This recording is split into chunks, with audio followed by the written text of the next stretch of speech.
Good afternoon. भाई तो यहाँ पे देखो, मेमोरी के बारे में हमने पिछली क्लास में डिस्कस किया था। ठीक है, इससे पहले आपका सीपीयू का टेस्ट हुआ होगा, हुआ था ना? क्या? क्यों? कोई बात नहीं, तो पेपर का क्या करना है आपको, सुनना है आपको तो है, और क्या आंसर लिख लेना। पेपर तो डेली रखा करो, जब तक सॉल्व नहीं हो जाए तब तक डेली रखा करो, कब कहाँ जरूरत पड़ जाए। चलिए देखो, देखिए जल्दी से हम लोग यहाँ पर सीपीयू वाला, क्योंकि क्या है कि जब तक मैं सॉल्व नहीं कराऊंगा तब तक डेली कोई ना कोई मुझे बोलता रहेगा कि सब कब कराओगे कब कराओगे। तो एक यही पेंडिंग पेपर बचा हुआ था, बाकी तो सब सॉल्व करवा दिए हैं। ठीक है, तो आपका ये सॉल्व हो जाएगा तो आपको सीपीयू भी क्लियर हो जाएगा। देखो समझो, ठीक है, आपके जल्दी जल्दी हम सीपीयू के क्वेश्चंस जो हुए हैं उन्हें देख लेते हैं। पहला क्वेश्चन दिया हुआ है, देखो, to increase the CPU throughput. Throughput का मतलब किससे होता है? अरे थ्रूपुट का मतलब किससे होता है? आउटपुट से। किससे होता है? आउटपुट से। देखो, थ्रूपुट हमेशा जो होता है आउटपुट को संबंधित होता है। जैसे मान लीजिए आपने एक घंटे में कितने पेज लिखे, वो क्या है? आपका थ्रूपुट। एक घंटे में कितने शब्द टाइप करे, वो क्या है? थ्रूपुट है। वैसे ही आपका यहां पे कहते हैं कि सीपीयू ने प्रति सेकंड कितने ऑपरेशंस को परफॉर्म किया, वो क्या माना जाएगा? थ्रूपुट। तो क्वेश्चन है कि सीपीयू के थ्रूपुट को बढ़ाने के लिए निम्नलिखित में से कौन सी मेमोरी सीपीयू और मेन मेमोरी के बीच में रखी गई है? वो कौन सी मेमोरी है? कैसा है? देखो, इसका क्वेश्चन एग्जाम में बार बार आता है। अब अलग अलग एग्जाम में देखोगे अलग अलग तरह से आपके क्वेश्चन यहां पर अवेलेबल होते हैं। तो यार ना, सीपीयू और मुख्य मेमोरी के मध्य एक अति उच्च गति की मेमोरी होती है, और इस मेमोरी का उपयोग सीपीयू की परफॉर्मेंस को बढ़ाने के लिए किया जाता है। आप लोगों ने लिखा था सीपीयू की गति को प्रभावित करने वाले कारक, उसमें नाम लिखा था कैसे मेमोरी। अगला देखो, अगला क्वेश्चन है कंप्यूटर की डेलीजेंस विशेषता। डेलीजेंस का मतलब क्या होता है? ठीक है, हार्ड वर्क। क्या होता है? Hard work. लगातार घंटों तक कार्य करने वाली विशेषता को क्या कहते हैं? डेलीजेंस। तो कहते हैं कि विशेषता लाखों कार्य या गणनाओं को समान, ठीक है, स्पीड की बात होगी क्या? नहीं, स्पीड तो अलग से विशेषता होती है। ठीक है, इच्छा, ठीक, कंसिस्टेंसी। क्या होगा?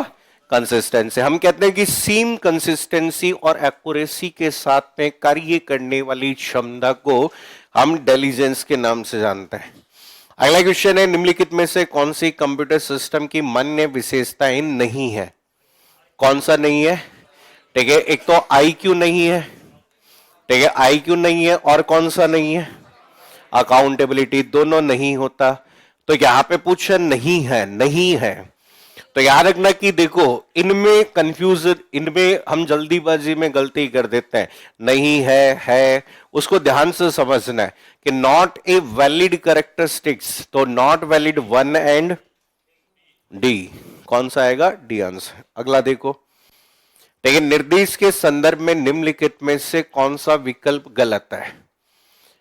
ठीक है, the code required to direct the computer to perform discrete action. Computer को डिस्क्रीट एक्शन देने के लिए, निर्देशित करने के लिए आवश्यक कोड। ठीक है, आपका किसी कंप्यूटर प्रोग्राम द्वारा कंप्यूटर प्रोसेसर को दिया गया एक ऑर्डर, ठीक है, विशेष टास्क एग्जीक्यूट करने के लिए विशेष रूप से डिजाइन किए गए सॉफ्टवेयर एप्लीकेशन का कलेक्शन। ठीक है, चरण जो प्रोसेसर का सिंगल ऑपरेशन है और प्रोसेसर द्वारा एग्जीक्यूट किया जाता है। आपको बताना है कि इनमें से कौन सा स्टेटमेंट क्या है? इनकरेक्ट है। बताओ। देखिए, देखो, एग्जाम में ऐसे ही क्वेश्चन एग्जाम में पूछे जाते हैं। आपको बताना है कि कौन सा स्टेटमेंट जो है वो यहां पर क्या है? गलत है। बताओ जल्दी से, कौन सा? ठीक है, देखो यहां पे एक code required to direct computer to perform a discrete action. क्या कंप्यूटर में किसी भी ऑपरेशन को परफॉर्म करने के लिए निर्देश की जरूरत होती है? होती है। डिस्क्रीट का मतलब यहां पे, डिस्क्रीट का मतलब यहां पर किससे होता है? किससे होता है? डिजिटल। और डिजिटल का मतलब आजकल हम किसकी बात कर रहे हैं? बाइनरी। तो ये स्टेटमेंट तो क्या है? सही है। तो ये सेकंड ऑप्शन आपका दिया गया है। सेकंड ऑप्शन क्या दिया गया है आपको? Given by a computer program, ठीक है, टू ए कंप्यूटर प्रोसेसर।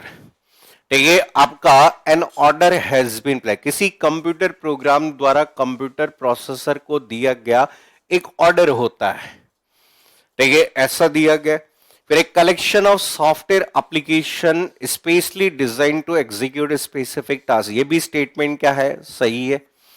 ठीक है, step which is a single operation of processor and is to be executed, ये भी स्टेटमेंट। तो यहां पर ये थोड़ा सा, यहां पर हम कहते हैं ना कि स्टेटमेंट मिसमैच है।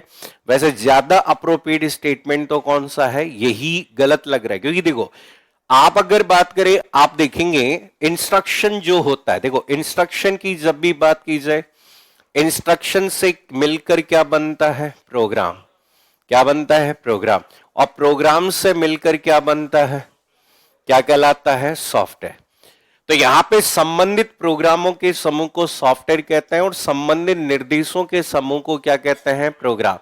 इंस्ट्रक्शन का उपयोग हम जनरली करते हैं किसी भी एक स्पेसिफिक क्या करने के लिए?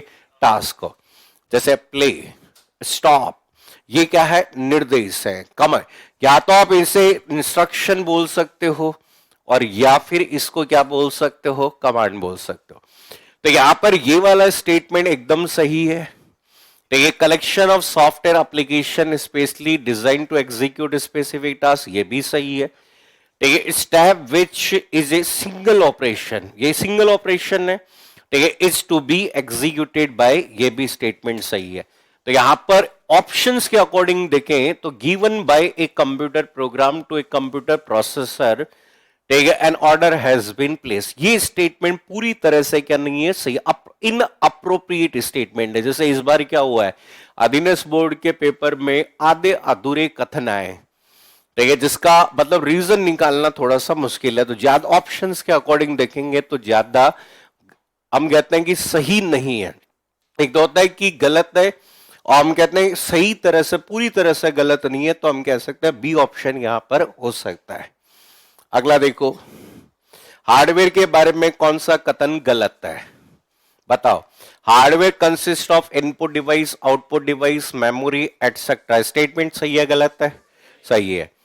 तो ये आपका hardware design is based on the architectural decision to make it work over a range of environmental condition and time. Hardware device architecture निर्णयों पर आधारित होता है ताकि वह विभिन्न पर्यावरणीय परिस्थितियों और समय का काम कर सके, ये दिया गया। Hardware work only on binary code 1 and 0, क्या हार्डवेयर 1 और 0 के आधार पर ही कार्य करते हैं क्या? हाँ, ठीक है, हम कहते हैं कि स्टेटमेंट आपका कैसा? Hardware will vary as per as computer and its built in function and programming language. तो यहां पे पूछा गया कौन सा कथन क्या है? गलत है। बताओ कौन सा गलत है? जल्दी बताओ कौन सा कथन गलत है? क्या हम क्या बताओ? गलत बताना, एकदम गलत कौन सा है? ठीक है, hardware will vary as per computer, क्या कंप्यूटर के अनुसार हार्डवेयर वेरी होता है? नहीं, सेम होता है हार्डवेयर। ठीक है, आप अगर देखेंगे तो कीबोर्ड सभी कंप्यूटर में अलग अलग होता है या सेम होता है? सेम होता है। ठीक है, बाकी अगर बात करें बिल्ट इन फंक्शन तो ज्यादा आपके हम कह सकते हैं इसका आंसर कौन सा होगा? ऑप्शन नंबर डी होगा। नेक्स्ट देखिए, बताओ निम्नलिखित में से कौन सा कथन गलत है? चलिए जल्दी से पढ़ो, जल्दी से बताओ कौन सा स्टेटमेंट गलत है। ठीक है, software can not be transmitted electronically, statement गलत है या सही है? गलत। यही, क्योंकि सॉफ्टवेयर तो जो होता है वो आपके एक प्रकार की कैसी कॉपी होती है?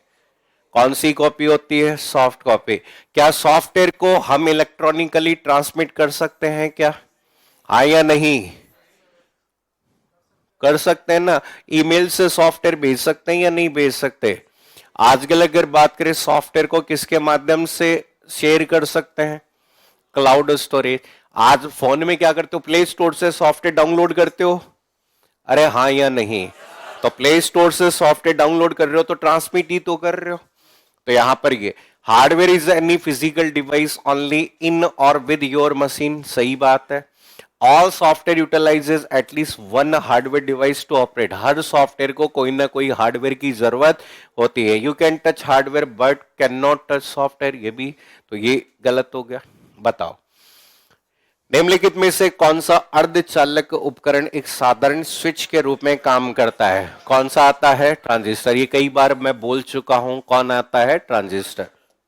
अगला, ठीक है, प्रोसेसर के निम्नलिखित में से किस भाग में कंप्यूटर द्वारा आवश्यक सभी ऑपरेशन करने के लिए आवश्यक हार्डवेयर होता है?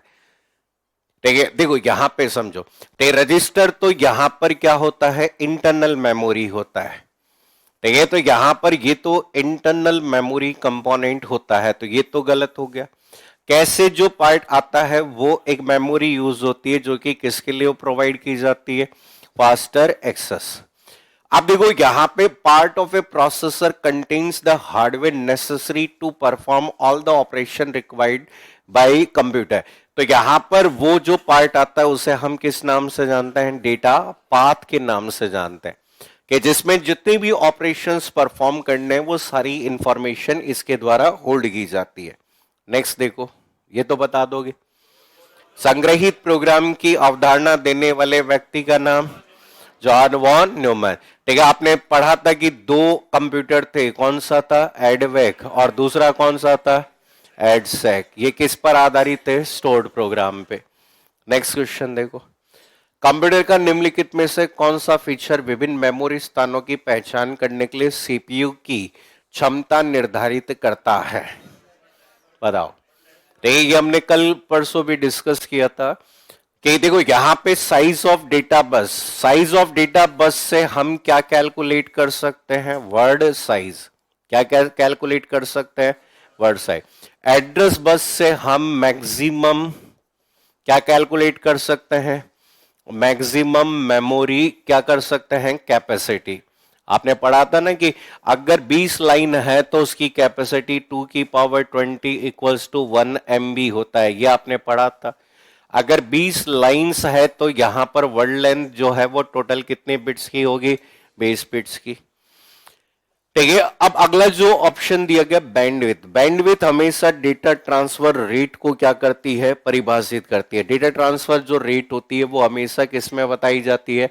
बैंडविड्थ। वर्ड लेंथ का मतलब क्या होगा? ठीक है, आपको बताना है कि देखो अब यहां से, तो यहां से अब बताओ तुम, वर्ड लेंथ का तो मतलब, वर्ड लेंथ का मतलब था नंबर ऑफ बिट्स। ठीक है, number of bits process by, ठीक है, बाय प्रोसेसर। तो एक चीज देखो, ठीक है, सी और डी, ए और डी दोनों एक ही चीज बोल रहे हैं, तो ये दो दो ऑप्शन एक साथ में तो उत्तर आएगा नहीं। बैंडविड्थ डेटा ट्रांसफर रेट की बात करता है, किसकी बात करता है? Data transfer rate.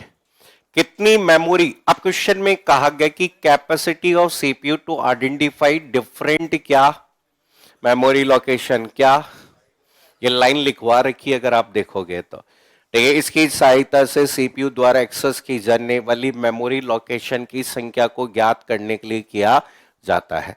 तो मेमोरी कैपेसिटी कैलकुलेट करने के लिए या मेमोरी लोकेशन को आइडेंटिफाई करने के लिए हमेशा कौन सी बस होती है?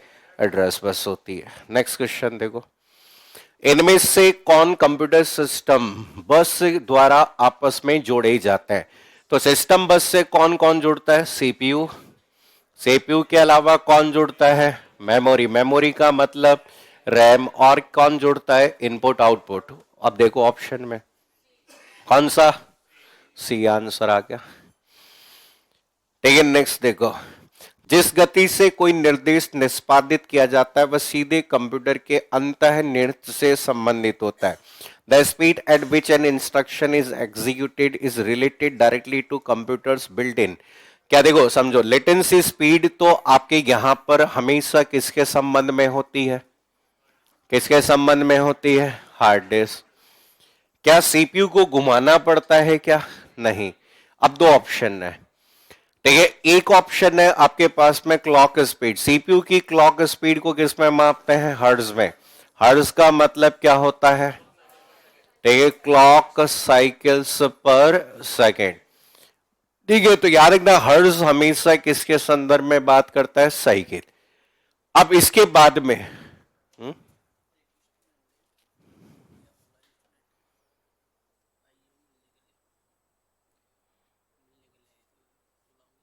भेज दो भेज दो। तो यहां पे देखो, इसके अंतर्गत आपका यहां पे जो दिया गया, तो हमेशा याद रखना, speed at which an instruction is executed related directly with computers built in. Computer की किससे संबंधित होती है? Clock speed. इसलिए हम कहते हैं जितनी ज्यादा क्लॉक स्पीड होगी, ठीक है, आपके सिस्टम की परफॉर्मेंस उतनी ही क्या होगी? ज्यादा होगी। क्या नाम है मैडम? ठीक है, आपके बीच में खाली आता है, खाली हाथ वालों को हम पहचान, मैं तो यहीं रहता हूँ पूरे दिन है। तो हम खाली हाथ वालों को जल्दी से पहचानते नहीं, फिर भी कोई बात नहीं, आओ है। ठीक है, आप ही की में से निकलकर सरकारी नौकरी में है, और जैसे कि सूचना सहायक, ठीक है, अभी रिजल्ट आया, सूचना सहायक में बहुत सारे विद्यार्थी सेलेक्ट हुए हैं। ठीक है, उसी में से एक विद्यार्थी आपके सामने है। कौन सा बैच था मैडम? कहाँ से? नहीं, कहाँ से हो आप? अच्छा, जयपुर से ही हो। जयपुर से हो? अच्छा अच्छा, गवर्नमेंट जॉब या प्राइवेट? फिर वापस क्यों? अच्छा, क्या फर्क पड़ता है बीकानेर है और क्या बीकानेर है। बढ़िया बढ़िया। देखो समझो, अब देखो सोचो कि, आप सोचिए कि सरकारी नौकरी में लगे होने के बाद में भी लोग फिर से सरकारी नौकरी की तैयारी करते हैं।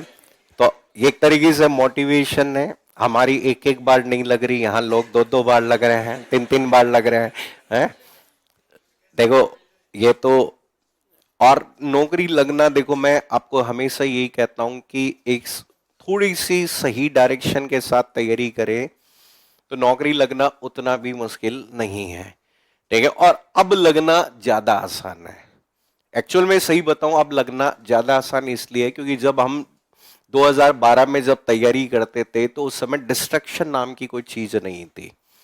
देखे ले दे के कीपैड वाला फोन था, उसमें एक वो सांप वाला गेम चलता था, और कोई ना उसमें कोई और कुटगा था, ना कोई ये इंस्टाग्राम था, ये कोई डिस्ट्रक्शन वाली चीज थी नहीं उस समय।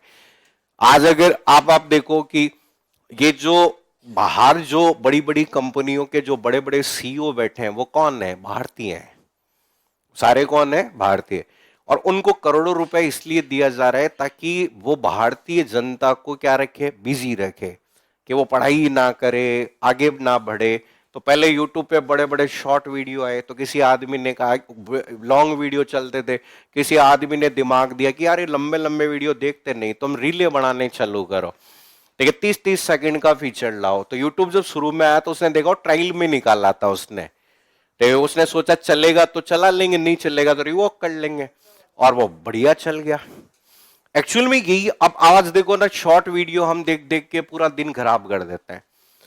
ठीक है, उस समय नहीं था। रियलिटी है कि जब हम तैयारी करते थे तो उस समय जयपुर, आज से 10 साल पहले और अभी के जयपुर में बहुत फर्क है। ठीक है, ले दे के अगर आप मालवीय नगर में जाओगे तो एक जीटी था, जीटी के आसपास कुछ नहीं था, दोहरे ही दोहरे थे उधर, और जीटी पहुंचने के लिए भी 2 बस चेंज करनी पड़ती थी, सीधी बस की कोई सुविधा नहीं थी। पहले आप वो खंडा का हॉस्पिटल पे उतरो, वहां से पैदल पैदल 5 किलोमीटर जाओ। ठीक है, तो वो अलग सिस्टम था। ठीक है, आज के समय में गली गली पर ये क्लब और ये खुल रहे हैं, वो समय कुछ नहीं था। ठीक है, तो यहां पर अभी स्टूडेंट के सामने क्या है? समय, समय नहीं बचता। 24 घंटे में से आधा समय पता है, हाँ, आप स्क्रीन टाइम फोन का उठाओगे तो किसी का 4 घंटे, किसी का 5 घंटे, किसी का 6 घंटे स्क्रीन टाइम मिलेगा। तो ये थोड़ा सा है, और सरकारी नौकरी के लिए थोड़ा सा सैक्रिफाइसेस भी करने पड़ते हैं। देखिए बहुत सारी दिक्कतें सबके साथ में आती है।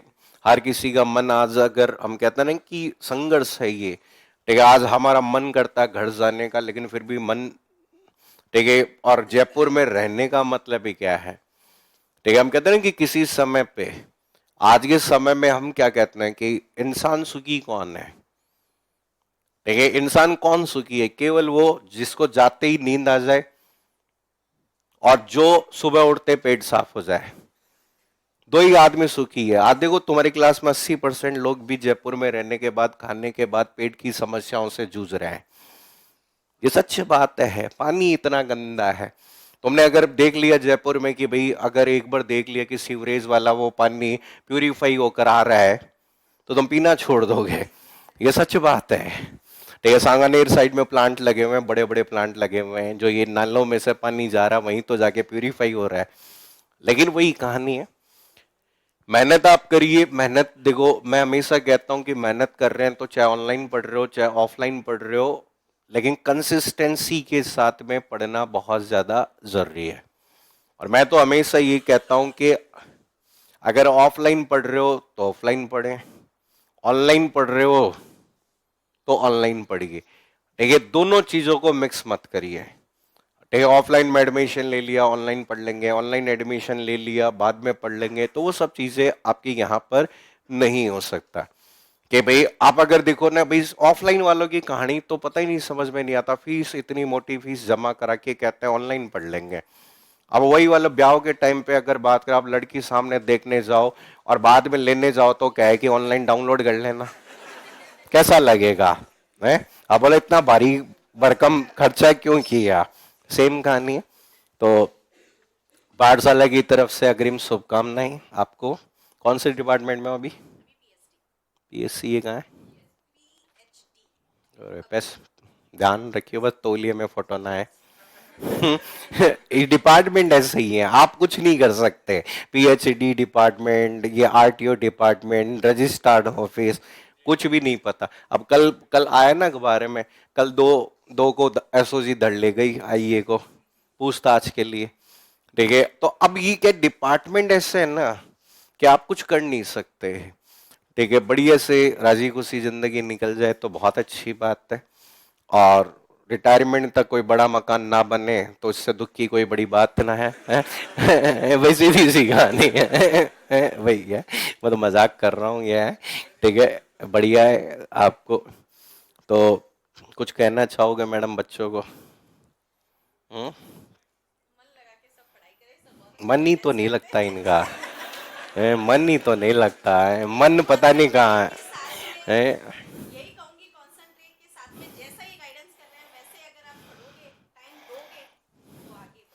मन और टाइम तो पता नहीं कहीं और दे रहे हैं ये भैया, है सब है?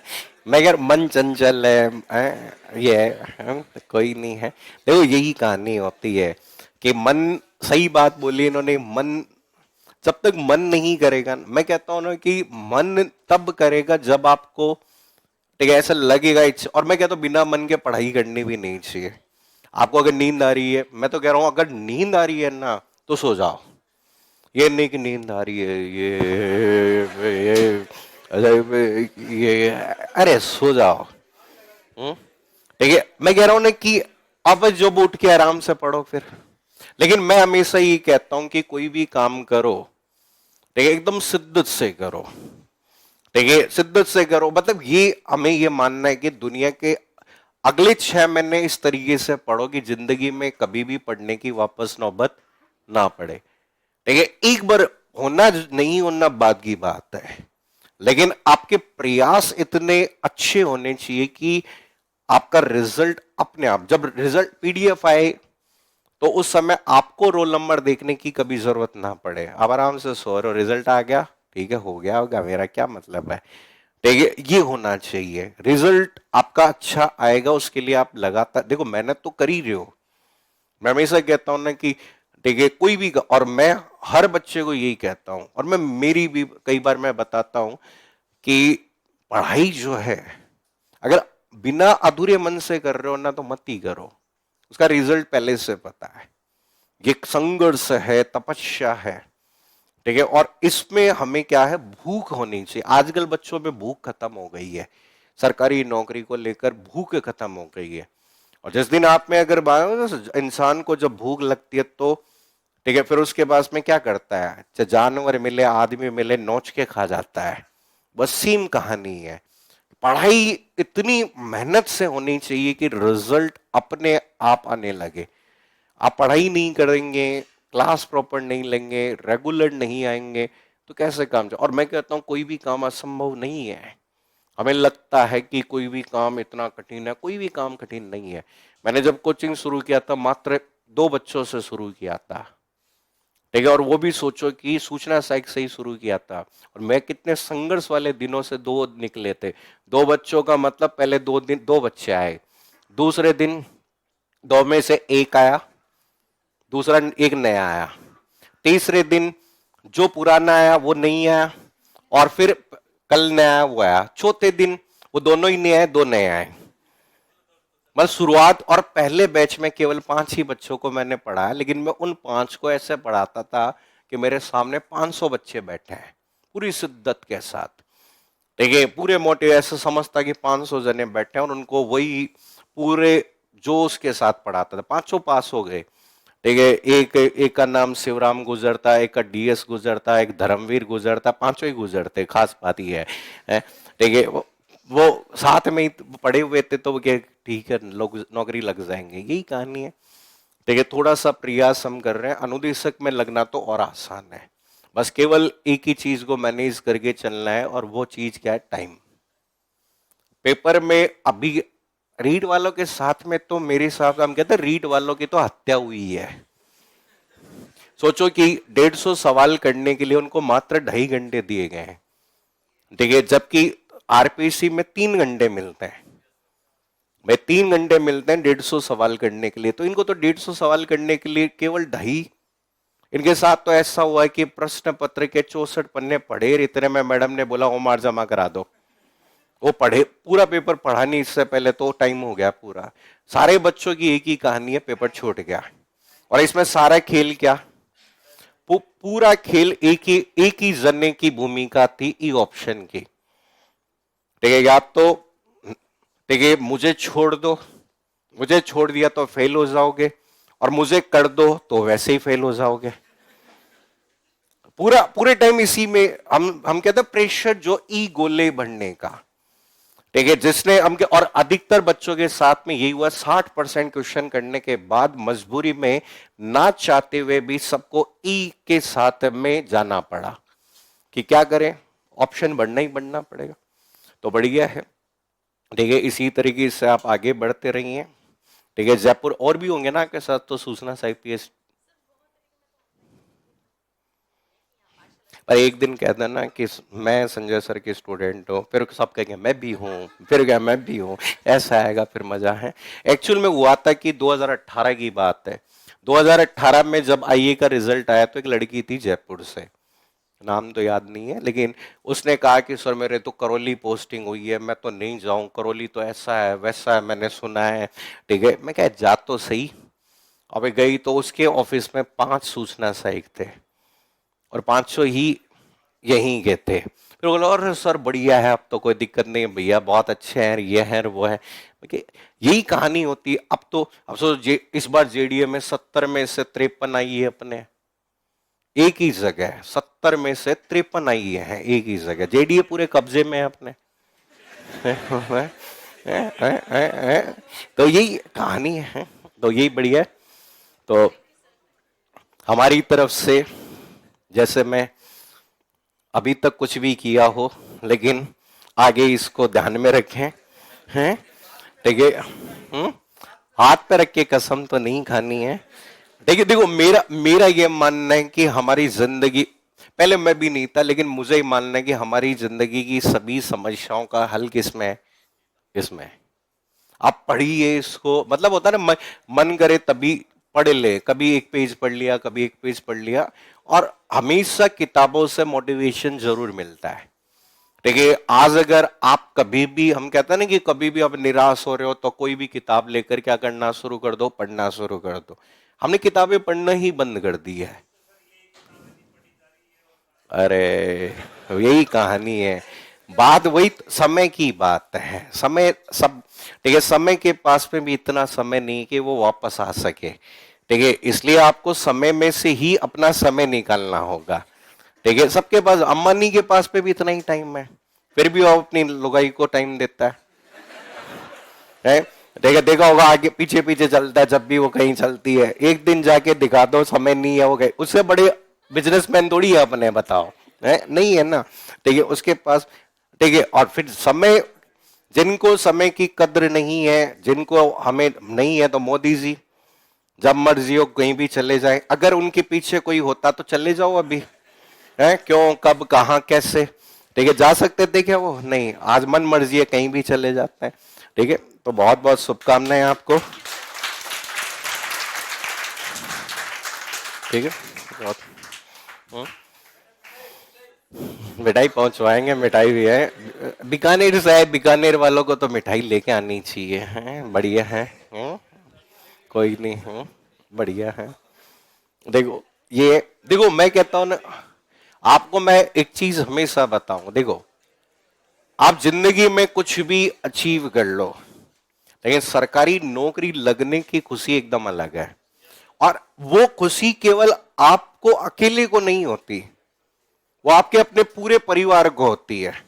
और मैं कहता हूं ना कि एक बार जैसा होता है ना कि आप सरकारी नौकरी लग जाओ, आपके पिताजी जब बोलेंगे ना, पिताजी को आप पता चलेगा कि तुम सरकारी नौकरी लग गए, तो पिताजी के हाँ बढ़िया है बढ़िया है, वो कभी खुशी व्यक्त नहीं करेंगे, लेकिन वो अंदर ही अंदर क्या होंगे, ठीक है, बहुत खुश होंगे कि भी मेरा बेटा क्या लग गया, सरकारी नौकरी। और मैं कह रहा हूं तुम सरकारी नौकरी लग जाओ और तुम्हारी मम्मी को पता चल जाए, और मम्मी पूरा गांव का जीना आराम कर देगी।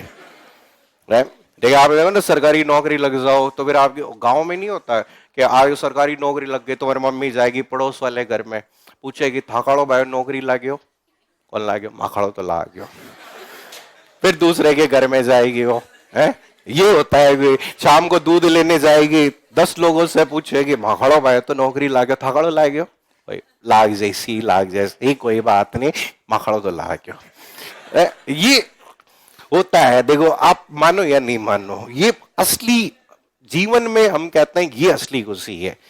अब इसलिए मैं कहता हूं ना कि सरकारी नौकरी लगना खुद के लिए नहीं, एक बार घर वालों के लगना, फिर हम कहते हैं ना कि बाद में तो चलता रहेगा। एक बार लगने के बाद थोड़े दिन के बाद तो सब चीजें नॉर्मल हो जाती, लेकिन लग गए तो बहुत अच्छी बात है।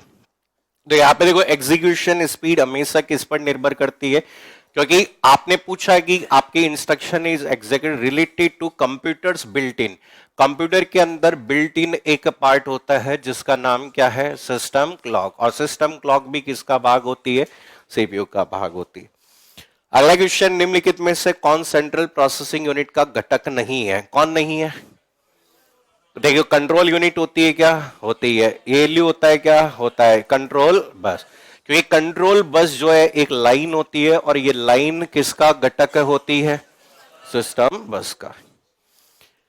ठीक है, अगला क्वेश्चन देखो, यह बस आमतौर पर तारों का एक सेट होता है जो सीपीयू और रैम, ठीक, किसकी बात कर रहा है, सीपीयू और रैम, ठीक है, से जुड़ता है। यदि सीपीयू रैम में किसी विशेष स्थान से एक निर्देश, देखो अब अगर किसी विशेष स्थान से एड्रेस चाहता है, तो विशेष स्थान से चाहता है तो उसकी किसकी जरूरत होगी, उसको किसकी जरूरत होगी, एड्रेस। ठीक है, तो या रैम में किसी विशेष, तो हमने पढ़ा था एक बस जिसका नाम कौन सी बस थी, डेटा बस। कौन सी बस थी, डेटा। हमने कहा ना कि जिस मेमोरी लोकेशन से आप डेटा रीड या वहां राइट करना चाहते हो वो कौन सी बस से, डेटा। कम्युनिकेशन बस होती है क्या, नहीं। तो याद रखना कि आपकी कंट्रोल, सॉरी यहां पर मैंने गड़बड़ कर दी, कंट्रोल बस का मतलब तो आपके कौन से सिग्नल होते हैं, कंट्रोल, एंड आपके कौन से सिग्नल होते हैं, टाइमिंग सिग्नल। इसके माध्यम से क्या लेन देन होता है, डेटा। और यहां पर क्या होता है, एड्रेस। तो क्वेश्चन में देखा होगा कि विशिष्ट स्थान का विवरण, ठीक है, आपका कहा स्पेसिफिक लोकेशन डिटेल, और मेमोरी में किसी भी लोकेशन की पहचान किसके माध्यम से होती है, एड्रेस। और एड्रेस को कैरी करने वाली बस कौन सी होती है, एड्रेस बस। क्या रखना, सीपीयू और रैम के बीच डेटा का आदान प्रदान कौन सी बस से होता है, डेटा, डेटा का आदान प्रदान, डेटा बस बाई डायरेक्शनल होती है यूनिडायरेक्शनल? By directional. कौन सी? By directional. नेक्स्ट देखो 15वां पढ़ो, जल्दी से क्वेश्चन पढ़ के बताओ 15वें क्वेश्चन का आंसर क्या होगा। क्वेश्चन नंबर 15 आपके पास में है, चलिए बताइए क्या है। देखो देखिए, determine the whether the following statement regarding CPU is true और false. It consist of register memory, a control unit and the arithmetical logical unit. Statement क्या है? ट्रू। तो यहां पर ये नहीं होगा और ये नहीं होगा। देखिए आपका in modern computer it is contain on an integrated circuit known as ये। तो आजकल आपने देखा होगा जितने भी होते हैं मदरबोर्ड पर, आपने लिखा था ना कि यहां पर in modern computer it is contain on a integrated circuit chip called as motherboard. गलत है ना? कि इंटीग्रेटेड सर्किट को हम जिस नाम से जानते हैं उसे क्या कहते हैं? क्या कहते हैं? Micro processor. तो ये कहा गया कि आईसी चिप में इंटीग्रेटेड होता है जिसे माइक्रो प्रोसेसर कहते हैं, जो कहां लगी होती है? मदरबोर्ड पे। तो स्टेटमेंट क्या हो गया? गलत हो गया। तो आंसर कौन सा होगा? True, false. नेक्स्ट देखो, देखिए एग्जीक्यूशन के दौरान सीपीयू का चयन और पुनः प्राप्त कहां करता है? During execution CPU select and retrieve instruction from. अब देखो समझो, इन दोनों में से ये हटा दो भाई, क्या कभी भी सीपीयू डायरेक्ट एक्सेस करता है क्या सेकेंडरी मेमोरी को? नहीं। ठीक है, सीपीयू का डायरेक्ट एक्सेस केवल और केवल कहां पर होता है? Main memory. अब क्वेश्चन में दिया गया है आपका ड्यूरिंग द, क्या दिया गया? एग्जीक्यूशन। आप कह रहे ड्यूरिंग एग्जीक्यूशन की बात हो रही है, निष्पादन के दौरान सीपीयू से, ठीक है, सीपीयू से निर्देशों का चयन और पुनः प्राप्त करता है। तो यहां पर देखो आपके CPU select and retrieve instruction from, retrieve करने का कार्य कौन करता है? कौन करता है? सीयू। और सीयू आपके रिट्रीव करता है जिसे क्या कहते हैं? फैच। और फैच हमेशा कहां से किया जाता है? रैम से। कहां पे किया जाता है? रैम में। तो यहां पर हमेशा याद रखना कौन सी मेमोरी होगी? मेन में। याद रखना कि ये आपका आता है गणना के दौरान।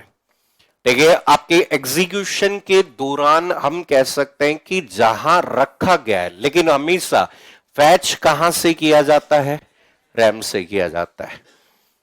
नेक्स्ट देखो, देखिए सेंट्रल प्रोसेसिंग यूनिट की मूल संगणक गणना इकाई को क्या कहते हैं? कंप्यूटेशनल। कंप्यूटेशन की बात करेंगे, देखो basic computation unit of CPU, ठीक है, इज नॉन एज। क्या रैंडम एक्सेस मेमोरी होगी क्या? नहीं। क्या डिस्क होगी क्या?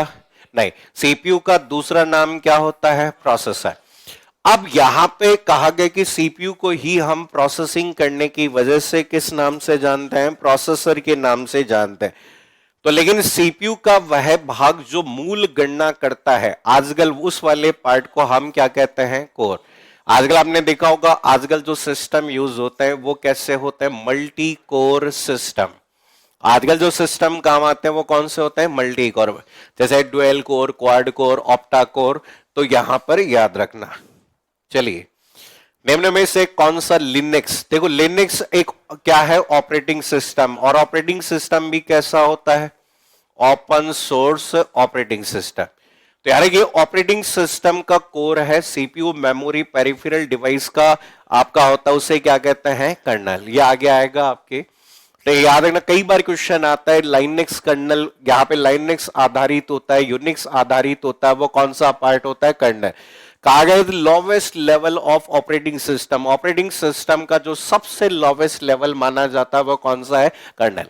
क्या रखना कि ऑपरेटिंग सिस्टम का मूल भाग जो कंप्यूटर के सभी भागों का नियंत्रण करने का कार्य करता है वो कौन है? कर्नल होता है। ठीक है, आगे आप आएगा ये। नेक्स्ट देखो, maximum memory size of third generation micro processor. अब देखो कई बार ऐसे अजीबो गरीब सवाल आते हैं, ठीक है। आजकल जैसे अभी थर्ड ग्रेड के पेपर में कई सवाल थे ऐसे, कौन से वाद्य यंत्र का उपयोग कौन से वर्ष में किया गया, इनका सही क्रम बताओ। ठीक है, आप सही क्रम तो आज तक अब लोगों ने यही पढ़ा है कि इस वाद्य यंत्र का उपयोग इसके लिए किया गया है। अब कभी ने क्रम की कभी बात नहीं है। ऐसा कभी कभी जनरेशन पर बेस क्वेश्चन आपके पूछे जाते हैं, तो यहां पर हम कहते हैं कि थर्ड जनरेशन, अब देखो third generation micro processor, actual में थर्ड जनरेशन में कोई माइक्रो प्रोसेसर बेसिकली था नहीं, वहां पर हम केवल एक माइक्रो चिप यूज करते थे, कौन सी, एमएसआई और कौन सी, एलएसआई। तो हम केवल और केवल आपकी एमएसआई और एलएसआई माइक्रो प्रोसेसर की यहां पर यूज करते थे। तो यहां पर देखो एग्जैक्टली यहां पर वैसे वहां डिफाइन किया गया है कि भाई यहां पर किस में होती थी आपकी, ठीक है, पहले किस में होती थी, एमबी में होती थी। अब लेकिन एमबी में ऑप्शंस आपके डायरेक्टली नहीं दिए गए हैं, आपको यहां पर एग्जैक्टली नहीं बता सकते क्योंकि यहां पर हर जगह क्या दिया गया, अलग अलग दिया गया। तो अब देखो यहां पे वास्तविक रूप से जैसा हमने कहा कि कंप्यूटर की चौथी पीढ़ी में किसका यूज हुआ, वीएलएसआई। और वीएलएसआई कितने बिट का माइक्रो प्रोसेसर था, यहां पर आपका पहला माइक्रो प्रोसेसर बना जिसका नाम क्या था, इंटेल 4004। और ये इंटेल 4004 जो है वो कितने बिट का माइक्रो प्रोसेसर है, 4 बिट। तो इनिशियल लेवल पर हम कहते हैं कि जो सिस्टम यूज होते थे उनकी प्रोसेसिंग क्षमता क्या थी, बहुत कम थी। तो यहां पर आपको बस याद रखना पड़ेगा कि इसमें आपकी अप्रोक्सीमेटली किसमें कह सकते हैं, 16 एमबी में था, ये अप्रोक्सीमेटली याद रखना पड़ेगा। नेक्स्ट देखो, CPU on a single chip क्या कहलाता है, माइक्रो प्रोसेसर। माइक्रो कंट्रोलर नहीं होगा, एसएसडी होता है क्या, नहीं। नेक्स्ट देखो, वह रजिस्टर सीपीयू जिसमें अगला निर्देश कौन सा आएगा, ठीक है, तो अगला निर्देश का एड्रेस कौन से रजिस्टर में होता है। अगर सीपीयू द्वारा वर्तमान निर्देश की बात की जाए तो वर्तमान निर्देश किस में होता है, इंस्ट्रक्शन रजिस्टर। और एएलयू के परिणाम जो होते हैं वो कौन से वाले में होते हैं, अकोमुलेटर रजिस्टर में। नेक्स्ट देखो, एग्जीक्यूट हो रही इंस्ट्रक्शन को रखने वाले रजिस्टर को क्या कहते हैं, क्या कहते हैं, इंस्ट्रक्शन रजिस्टर। नेक्स्ट देखो, वह रजिस्टर जिसमें मेमोरी के स्थान का पता होता है जहां से डेटा स्थानांतरित किया जाना है। तो ये देखो इंडेक्स रजिस्टर होगा क्या, नहीं। तो यहां पर इंडेक्स रजिस्टर के अंदर तो एरे या फिर उस मेमोरी का कौन सा एड्रेस होता है, बेस एड्रेस, जो इंडेक्सिंग के काम आता है। मेमोरी बफर रजिस्टर में सीपीयू द्वारा फैच किया गया क्या होता है, डेटा। और इस वाले भाग में उस मेमोरी लोकेशन का क्या होता है, एड्रेस। तो पूछा गया कि आपका कहां से डेटा लेना है, ठीक है, आपका कहा गया कि मेमोरी से कहां से डेटा लेना है। तो देखो, the register which hold the address, नाम से लिखा हुआ है क्या, एड्रेस ऑफ द लोकेशन। तो एड्रेस ऑफ लोकेशन कौन से में होता है, मेमोरी एड्रेस रजिस्टर। नेक्स्ट देखो, a storage device used to compensate the difference of flow of data is known as, उसे क्या कहते हैं, बफर। क्या कहते हैं, बफर। जैसे बफर के रूप में हम एक मेमोरी का उपयोग करते हैं जो कि कौन सा मेमोरी, कैश मेमोरी। और कैश मेमोरी बफर के रूप में काम आता है किसके बीच में, सीपीयू और रैम में। तो यार ना, जब भी दो डिवाइस के बीच में लेन देन होता है तो एक अस्थायी मेमोरी कंपोनेंट काम आता है और उसे क्या कहा जाता है, बफर कहते हैं। नेक्स्ट क्वेश्चन पढ़ो, क्वेश्चन नंबर 25। कंप्यूटर सिस्टम के संबंध में कैश शब्द का संबंध होता है। ये क्वेश्चन देखो कितनी बार अलग अलग जगह आया हुआ है। A small but faster memory place between CPU and main memory to reduce the memory access time, यही हो गया सही। ये डेफिनेशन हमारी लिखी हुई है। एमआईपीएस का पूरा नाम, मिलियन इंस्ट्रक्शन पर सेकेंड। ठीक है, सीपीयू की निष्पादन क्षमता सामान्यतः एमआईपीएस में मापी जाती है जिसे मिलियन इंस्ट्रक्शन पर सेकेंड कहते हैं। नेक्स्ट देखो, चलिए पढ़िए। Identify the whether the following statement is true और फॉल्स। कौन सा कथन या तो ट्रू है या कौन सा स्टेटमेंट क्या है, फॉल्स है। पहला दिया गया, a micro controller is a programmable digital processor. आजकल आपने देखा होगा कि बहुत सारी डिवाइस है जिसमें माइक्रो कंट्रोलर यूज किया जाता है। और माइक्रो कंट्रोलर वह डिवाइस होती है जिसे आवश्यकता के अनुसार क्या किया जा सकता है, प्रोग्राम। तो स्टेटमेंट क्या है, true. Microprocessor is defined as a multi-purpose programmable logic device ठीक है, that has the capability to read binary instruction from memory that accept binary data as input then process and data। ये भी statement क्या है, सही है। Microcontroller uses as internal controlling bus, ये भी स्टेटमेंट क्या है, सही है। तो यार के स्टेटमेंट कौन सा हो गया, डी आंसर आएगा। नेक्स्ट देखो, द साइज ऑफ वर्ड बताओ। ठीक है, varies within the same system, क्या सेम सिस्टम में साइज वेरी होती है, नहीं। याद आ रहा हो तो मैंने बोला था हर सिस्टम की आपकी वर्ड लेंथ फिक्स होती है, लेकिन दो कंप्यूटर में अलग अलग हो सकती है। तो यहां पे याद रखो, अगर आपके कंप्यूटर की वर्ड साइज 16 बिट है तो उस पूरे कंप्यूटर में हमेशा कितनी बिट रहेगी, 16। लेकिन आपका जरूरी नहीं है दूसरे कंप्यूटर में भी वो कितनी हो, 16, वहां 32 भी हो सकती है। तो varies within the same system गलत, फिक्स्ड इन एवरी केस गलत। ठीक है, फिक्स होती है in a computer but varies among different computer. Next देखो, निम्नलिखित में से कौन सा भंडारण युक्ति सीपीयू के साथ सीधे बातचीत करता है, तो कौन सा प्राइमरी। तो हम कहते हैं प्राइमरी हो गया आपका, कैसे मेमोरी हो गया, वहां तक सीपीयू का डायरेक्ट एक्सेस होता है। देखिए, सीपीयू का निम्नलिखित में से कौन सा घटक पूरे प्रोसेसर में सूचना के प्रवाह को बनाए और नियंत्रित रखने का कार्य करता है, कौन सा, सीयू। आपने लिखा था कि कंप्यूटर में सीयू के द्वारा सभी प्रकार की गतिविधियों को नियंत्रण और अन्य सभी भागों के मध्य समन्वय स्थापित किया जाता है। ये क्वेश्चन अभी आया था 3rd ग्रेड में। निम्नलिखित में से कौन सा विकल्प शेष तीनों से असंगत है, कौन आएगा, कौन सा। ठीक है, आपका which of the following option is inconsistent with remaining 3। ठीक है, अब देखो यहां पर ऑप्शन में दिया हुआ है एएलयू और सीयू। अब दो ऑप्शन यहां दिए गए, मींस यहां पर ये चर्चा कर रहा है किसके भागों की, सीपीयू के। आज अगर आप देखो एएलयू और सीयू की जब भी बात करें, क्या सीपीयू के भाग होते हैं क्या, हाँ या नहीं होते हैं। ठीक है, इसके बाद में अगला जो पॉइंट आपका यहां पर दिया गया है आपका कैशे मेमोरी और इंस्ट्रक्शन डिकोडर, बताओ। ठीक है, अब इंस्ट्रक्शन डिकोडर की बात कर रहा है और यहां पे देखो, यहां पर इसमें एक तरीके से हम कहते हैं कि ये इसका भाग हो सकता है, ये इसका भाग। इंस्ट्रक्शन डिकोडर का भी कार्य किसमें होता है, सीपीयू में। आपने देखा होगा कि कौन सी यूनिट की ही करती है, कंट्रोल यूनिट। तो ये जो पार्ट आपका यूज किया गया है वो एज ए किसके रूप में प्रोवाइड किया गया, फास्टर एक्सेस। अब ये डिपेंड, जैसे भी क्वेश्चन आते हैं ना, जैसे ये आपके एनालॉजी वाले जो क्वेश्चन होते हैं वो एग्जामिनर पे डिपेंड करता है कि वो किस व्यू के रूप में पूछ रहा है कि कौन से, जैसे ठीक है, तो यहां पर ज्यादा सही आपका यहां पे इनकंसिस्टेंट, तो इनकंसिस्टेंट ज्यादा कौन सा होगा, कैसे। बाकी तो ये सब आपके सीपीयू की प्रोसेसिंग वाले पार्ट में यूज किए जाएंगे, बाकी डिपेंड करता है एग्जामिनर पे कैसे मानेगा। नहीं, हाँ हो सकती लेकिन ज्यादा वो नहीं है।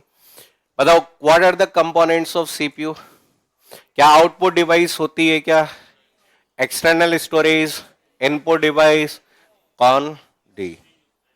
बताओ, सीपीयू की इस प्रक्रिया में बदलने के लिए वर्तमान प्रक्रिया से स्थिति को बचाने और एक अलग प्रक्रिया, ठीक है, स्थिति को बहाल करने की कहानी को कहते हैं। ठीक है, इसे क्या कहते हैं, कॉन्टेक्स्ट स्विचिंग। आगे आप पढ़ोगे P1 प्रोसेस है, P2 प्रोसेस है, P3 प्रोसेस है, P4।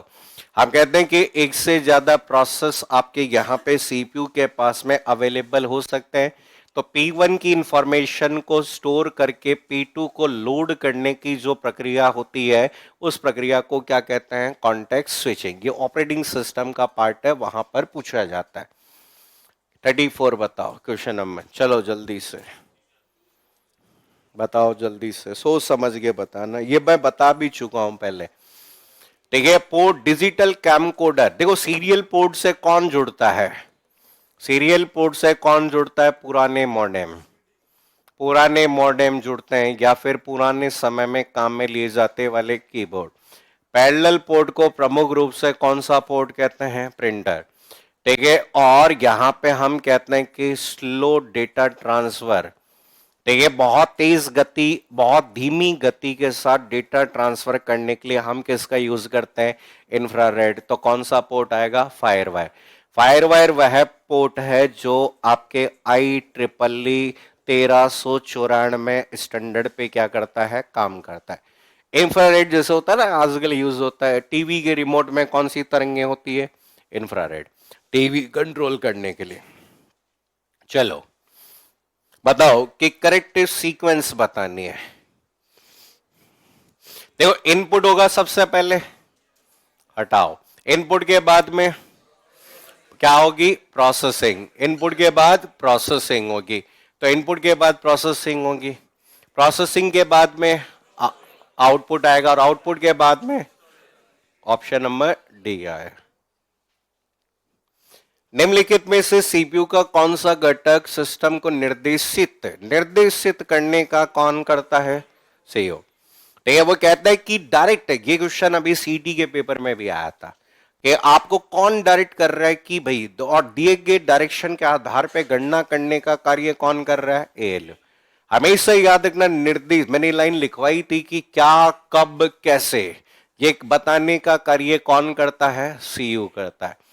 क्वेश्चन नंबर 37 देखो, बताओ। क्वेश्चन नंबर 37 जल्दी से बताओ। कंप्यूटर में आपके 3 घटक होते हैं, तो 3 घटक कौन होते हैं? ठीक है, सीयू, एएलयू और मेमोरी। यहां पे याद रखना, मेमोरी का संबंध प्रमुख रूप से कौन सी मेमोरी से? रजिस्टर। नेक्स्ट देखो, तो इनमें से सीपीयू कौन सा आएगा? कंप्यूटर का मस्तिष्क कौन होता है? सीपीयू। अगला, speed of CPU can be measured in, लक्ष्य होता है क्या? हॉर्स पावर होता है क्या? बिट पर सेकेंड। ये याद रखना कि आगे आप पढ़ोगे नेटवर्क में, देखिए नेटवर्क में जो डेटा रेट कैलकुलेट होती है वो किसमें होती है? बिट पर सेकेंड। किसमें होता है? मेगाहर्ट्ज। पहले किसमें होता था? किलोहर्ट्ज में। फिर किसमें होने लगा? मेगा। आजकल किसमें होने लगा? ये किलोहर्ट्ज का मतलब 10 की पावर 3, मेगाहर्ट्ज का मतलब 10 की पावर 6, गीगा का मतलब 10 की पावर 9। आजकल गीगाहर्ट्ज में। निम्नलिखित में से कौन वैध सीपीयू की गति को नहीं दर्शाता है? कौन सा? बाइट। बाइट का मतलब किससे संबंधित है? स्टोरेज। ठीक है, हर्ट्ज का मतलब आप सभी को पता है कि क्लॉक साइकिल पर सेकेंड। और ये क्लॉक साइकिल पर सेकेंड जो स्पीड आपकी होती है, हम कहते हैं कि ये हर्ट्ज स्पीड है, वो आपकी किसकी स्पीड है? System clock. ठीक है, सिस्टम क्लॉक की अगर पूछा जाए क्लॉक स्पीड को किसमें मापा जाता है, तो किसमें मापा जाता है? हर्ट्ज में। MIPS का मतलब आज का डिजिटल कंप्यूटर सिस्टम में हम कहते हैं कि मिलियन इंस्ट्रक्शन, ठीक है, पर सेकेंड। ठीक है, हम कहते हैं मिलियन इंस्ट्रक्शन पर सेकेंड। ठीक है, फ्लॉप्स का मतलब आप सभी को पता है, फ्लॉप्स का मतलब होता है फ्लोटिंग पॉइंट ऑपरेशंस पर सेकेंड। ठीक है, फ्लोटिंग पॉइंट ऑपरेशन पर सेकेंड, और ये जनरली स्पीड कंसीडर की जाती है किसकी? किसकी? Super computer. M का मतलब मेगा फ्लॉप्स, तो याद रखना ये सब। अगला देखो, the CPU clock speed refers to the number of, ठीक है, number of CPU kit can have होगा क्या? रैम किट कैन हैव होगा क्या? ठीक है, clock it can have number of क्या होगा? साइकिल। साइकिल, क्लॉक तो केवल कितनी होती है? एक। उसमें कितनी साइकिल्स होगी वो क्या होगी? उसकी स्पीड होगी। ये क्वेश्चन आइए 2018 में आता। अगला क्वेश्चन है, निम्नलिखित में से कौन सा सेंट्रल प्रोसेसिंग यूनिट का भाग नहीं होता? यह तो क्लास में मैंने लिखवाया था। कौन नहीं होता? रैम। निम्नलिखित में से सीपीयू का कौन सा भाग एएलयू क्रिया विधि के दौरान अस्थायी रूप से आंकड़ों को स्टोर करने के काम आती है? रजिस्टर। और रजिस्टर भी कौन सा? कौन सा रजिस्टर? Accumulator register. अगला देखो, एक कंप्यूटर की दुनिया शून्य और एक से निर्मित है। इस शून्य और एक को भंडारित करने के लिए प्रोसेसर के अंदर लगाया जाता है। तो यहां पे देखो, input output device, instruction set, main memory कौन सा? है। आप सभी को पता है कि कंप्यूटर में माइक्रो प्रोसेसर एक प्रकार की क्या है, आईसी।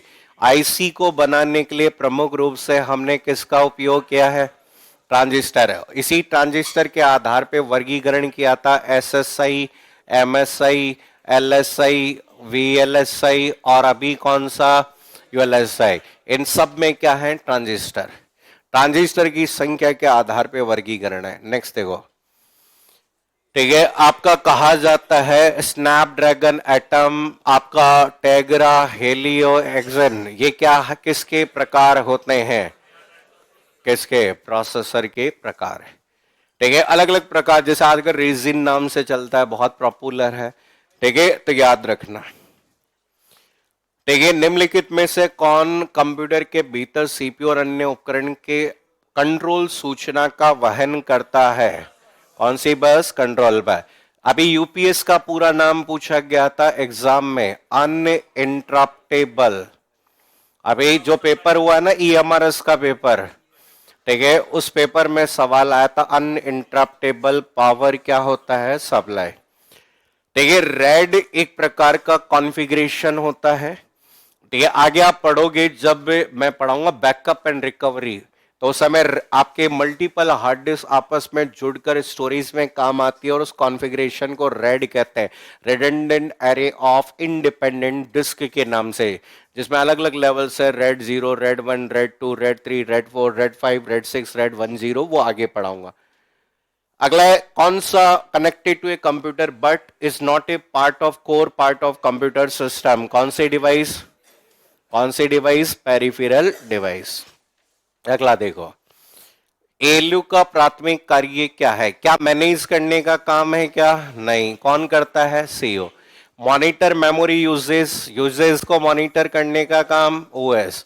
परफॉर्मिंग कैलकुलेशन, बोले कैलकुलेट करो, तुम्हारा काम बस यही है। नेक्स्ट, सीपीयू की निम्नलिखित में से कौन सी इकाई से डेटा या परिणाम के हस्तांतरण के लिए इनपुट आउटपुट डिवाइसेस के साथ संचार करने के लिए जिम्मेदार है, किसके बिना संचार नहीं कर सकते, लिखवाया था नहीं, इन सभी प्रकार की गतिविधियों को नियंत्रण और कंप्यूटर की अन्य इकाइयों के मध्य समन्वय स्थापित करने की जिम्मेदारी किसकी है, सीईओ की। बताओ, अन्य यूनिट को नियंत्रित करने के लिए कंट्रोल यूनिट क्या उत्पन्न करती है, कौन से सिग्नल, कंट्रोल सिग्नल।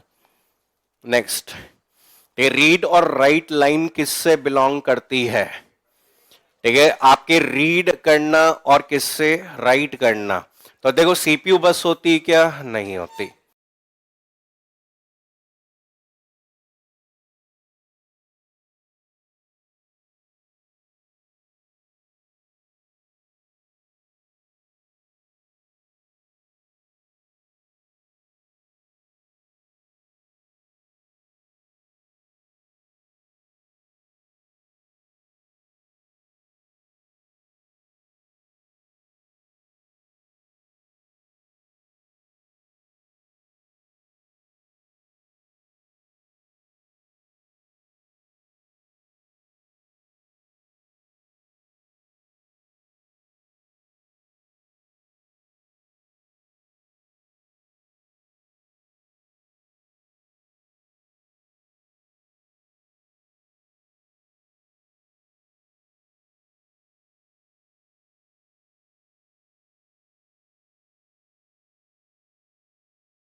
तो सीपीयू बस होती क्या? नहीं होती।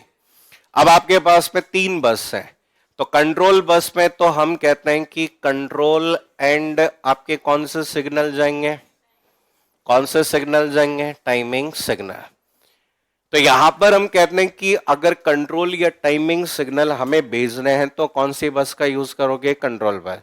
अगर डेटा का आदान प्रदान करना है तो कौन सी बस का यूज करोगे? Data bus.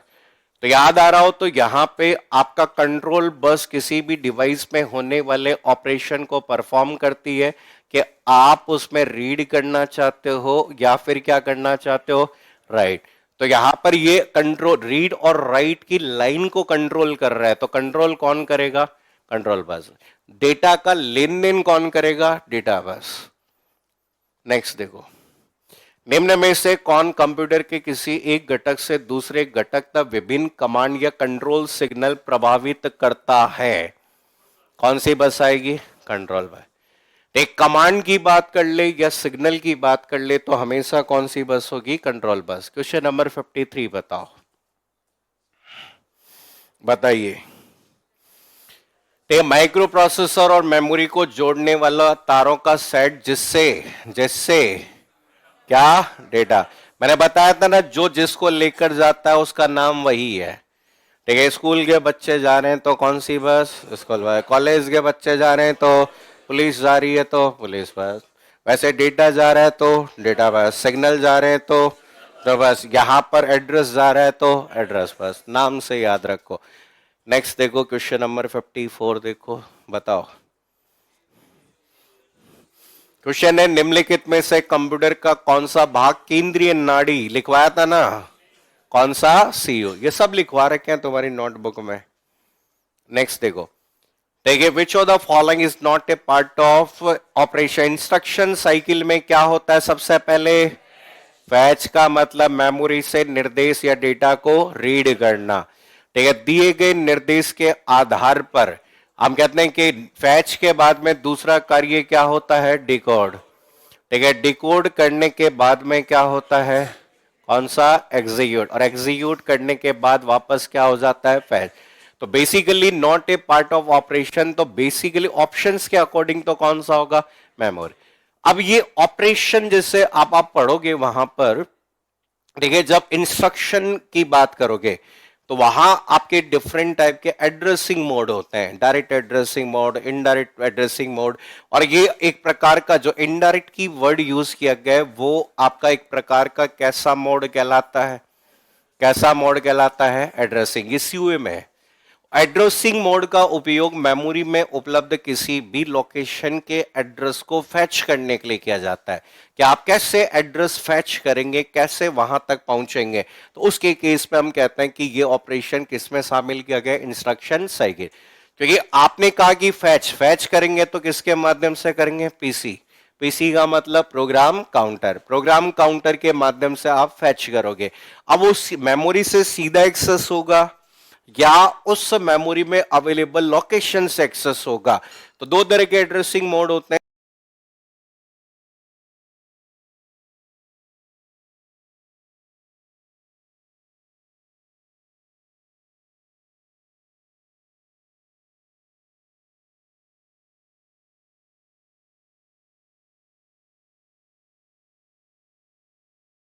एक डायरेक्ट एड्रेसिंग मोड और दूसरा कौन सा होता है? इनडायरेक्ट। डायरेक्ट का मतलब होता है डायरेक्टली डेटा को एक्सेस करना। इनडायरेक्टली का मतलब होता है एड्रेस के बेस पर डेटा को क्या करना? एक्सेस करना। ये आगे डिटेल में पढ़ोगे सीओए पार्ट में। देखिए, मदरबोर्ड में वह क्या होता है जो सीपीयू और मदरबोर्ड के अन्य घटकों को जोड़ता है? कौन सी बस? सिस्टम बस। सिस्टम बस में 3 लाइन है, एड्रेस, कंट्रोल और डेटा। प्रोसेसर बस की कनेक्टिविटी बढ़ाने के लिए हम किसका उपयोग करेंगे? देखो समझो, इसमें एक नाम लिखा हुआ है SCSI। क्या होता है? अरे बताओ क्या होता है SCSI? ठीक है, स्मॉल कंप्यूटर। ठीक है, हम क्या, कई बार क्या आता है कि यहां पे सीरियल कंप्यूटर भी कह देते हैं इसको। ठीक है, सीरियल कंप्यूटर आपका सिस्टम क्या कह सकते हैं? इंटरफेस। एक्चुअल में आपका SCSI साटा, ठीक है, पाटा, ठीक है, आपका आईडी, ये सब किसको जोड़ने के काम आती है? Hard disk. किसको जोड़ने के काम आती है? Hard disk. मल्टीपल बस होगा क्या? नहीं। पीसीआई का मतलब होता है, आपको लिखवा रखा है, पेरिफेरल कंपोनेंट, ठीक है, कंपोनेंट क्या कह सकते हैं? इंटर कनेक्ट कह सकते हैं। तो आप कहते हैं कि कनेक्टिविटी बढ़ानी है। हमने कहा कि प्रोसेसर के साथ में कनेक्टिविटी बढ़ानी है, तो बढ़ाने के लिए हमें एक एक्सटर्नल बस की जरूरत होगी। और एक्सटर्नल बस का मतलब कौन सी बस? पीसीआई बस। डिजिटल सर्किट के लिए निम्नलिखित में से कौन सा कथन सही है? देखो, जब भी डिजिटल की बात होती है तो डिजिटल की बात होगी तो किसकी बात होगी? बाइनरी। बाइनरी का मतलब 0 और 1। They use analog signal for communication, ठीक है। They process information using continuous. देखो, कंटिन्यूअस का मतलब ही क्या होता है? क्या होता है? एनालॉग, ठीक है। They are not suitable for high speed operation, ठीक है, मोर देन वन ऑपरेशन। पूछा गया कि इनमें से कौन सा कथन डिजिटल सर्किट के लिए क्या है? सही है, बताओ। कौन सा? क्वेश्चन नंबर 58 आपका दिया गया, तो इसमें ऑप्शन के अकॉर्डिंग चलोगे तो क्या आएगा? ई ऑप्शन, उपयुक्त में से कोई भी नहीं। भाई आप देखो ना, तो हाई स्पीड ऑपरेशन हमेशा किसमें होता है? एनालॉग में। क्योंकि एनालॉग में हाई स्पीड ऑपरेशन क्यों होते हैं? क्योंकि वो आपकी याद हो तो मैंने लिखवाया था, वो इनकी प्रोसेसिंग किस पर आधारित होती है? Real time. रियल टाइम में जहां टाइमिंग क्रूशियल होता है, कौन सा? क्या लिखा हुआ है? हाँ, नॉट सुटेबल फॉर, ये तो यूज कर सकते हैं कि सुटेबल नहीं है, ठीक है। डिजिटल, यही तो इसका उल्टा ही तो लिखा हुआ है, suitable for high speed operation, ऐसा थोड़ी लिखा है। नेक्स्ट देखो, सिस्टम बस के 3 कार्यात्मक समूहों में विभाजित किया गया, जिसमें से डेटा, एड्रेस और कौन सी? Control bus. नेक्स्ट देखो, चलो जल्दी से बताओ, ये क्वेश्चन का आंसर बताओ क्या आएगा? जल्दी बताओ। देखो समझो, जब एक डिवाइस किसी अन्य डिवाइस को संदेश भेजने का प्रयास करता है तो डेटा को प्रबंधीय पैकेट के रूप में इंटरनेट भेजा जाता है। प्रत्येक पैकेट को एक क्या असाइन किया जाता है? Port number. तो याद रखना कि हर पैकेट के लिए, जैसे एसटीडीपी पोर्ट नंबर 80 पे काम करता है, एफटीपी 20 और 21 पे काम करता है, एसएमटीपी 25 पे काम करता है, टेलनेट 23 पे काम करता है, पॉप3 आई 110 पे काम करता है, आई मैप 143 पे काम करता है, डीएससीपी 67 और 68 पे काम करता है, टीएफटीपी 69। एक सवाल पक्का आता है इसमें से, आगे बताऊंगा नेटवर्किंग में। अगला क्वेश्चन है, निम्न में से कौन सा स्लॉट? ग्राफिक्स। ग्राफिक्स में देखो, पीसीआई होगा क्या? नहीं। यूएसबी पोर्ट होगा क्या? नहीं। रैम होगा क्या? नहीं। कौन सा है? ठीक है, यहां पर इसे कहते हैं एक्सेलरेटेड, ठीक है, क्या कहते हैं? ग्राफिक्स पोर्ट, एजीपी पोर्ट के नाम से यहां पर जाना जाता है। नेक्स्ट देखो, डिजिटल उपकरण में डेटा हस्तांतरण के लिए एक प्रोटोकॉल है, किस रूप से जाना जाएगा? ठीक है, अब आप देखो, वीजीए। वीजीए तो बेसिकली आपके किसको कनेक्ट करता है? ठीक है, डिस्प्ले डिवाइस। डिस्प्ले हमेशा यहां पर किसके रूप में सिग्नल मिलते हैं? एनालॉग। पैरेलल पोर्ट जो आपके पुराने समय में काम करते थे, किसको? प्रिंटर। PS2 जो पोर्ट है पुराने समय में काम में लेते थे, किसके? कीबोर्ड। और किसको जोड़ने के काम आता है? माउस। अब क्वेश्चन पूछेगा कि transferring data to and from, आजकल सबसे ज्यादा डेटा को ट्रांसफर करने के लिए डिजिटल डिवाइस में कौन सा पोर्ट होता है? यूएसबी। हर कंप्यूटर में यूएसबी पोर्ट आजकल। 63 बताओ जल्दी, जल्दी बताओ। एक क्वेश्चन है कि आपकी निम्नलिखित में से कौन सी विशेषता किसी कार्य को यथासंभव कम से कम मानव सहभागिता क्या कहलाता है? ऑटोमेशन। नेक्स्ट, कंप्यूटर सिस्टम की क्षमता की पहचान करें जो इसे अडेप्टेबल, अडेप्टेबल का मतलब, अडेप्टेबल का मतलब कौन सी विशेषता? वर्सेटिलिटी। क्या होती है? बस, जिसे विविधता कहते हैं।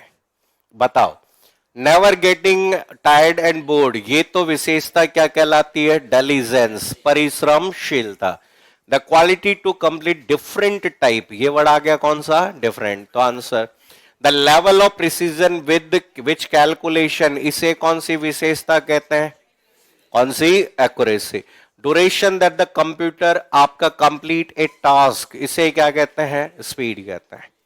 नेक्स्ट देखो, ठीक है, बिना थके, कौन सा, डिलीजेंस। नेक्स्ट, ये स्टेटमेंट पर बेस क्लास में डिस्कस किए हुए हैं पहले। The capability of computer to perform different kind of work with the same accuracy and efficiency, diligence, गलत, वर्सेटिलिटी कहते हैं, और ये क्या कहलाता है, डिलीजेंस। दोनों ही कथन क्या है, गलत है। बताओ, which of the following is our characteristics of main memory? It is working memory of computer, yes. Faster than secondary memory, हाँ. Computer cannot run without primary memory, सही, उपयुक्त सभी।